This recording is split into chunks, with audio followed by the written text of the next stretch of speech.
गीतांजली स्वयंपाकघरात स्वागत आहे। चला तर मित्रांनो, आज आपण बनवूया एक आगळी वेगळी लहानांपासून मोठ्यापर्यंत सर्वांना आवडणारी रेसिपी, जिचे नाव आहे चिकन पॉपकॉर्न। चला तर जाणून घेऊया या रेसिपीसाठी लागणारे साहित्य। पाव किलो बोनलेस चिकन, 1 चमचा लिंबाचा रस, 1 अंड, चमचाभर हळद, चिमूटभर मीठ, हळद लसणाची पेस्ट, कॉर्नफ्लॉवर आणि मैदा।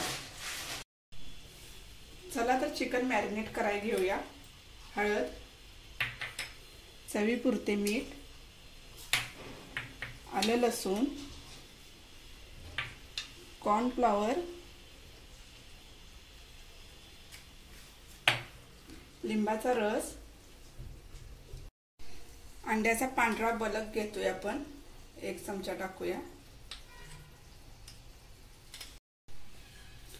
हे सर्व आपण आता एकत्र मिक्स करून घेऊया। अर्धा तास मॅरिनेट करण्यासाठी आपण ठेवूया। चला तर आपण चिकनला कोटिंग करून घेऊया। चिकनला कोटिंग केल्यामुळे चिकन चांगलं क्रिस्पी होतं। अशा पद्धतीने आपण सगळं कोटिंग करून घेऊया।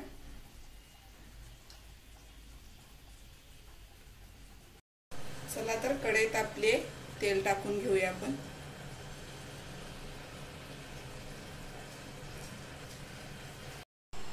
तेल गरम झालं आहे, आता आपण चिकन फ्राय करून घेऊया। मीडियम गॅस ठेवायचा आहे।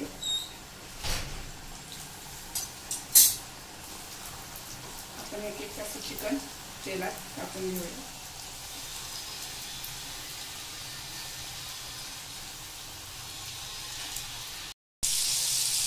चिकन आपण आता पलटी करून घेऊया।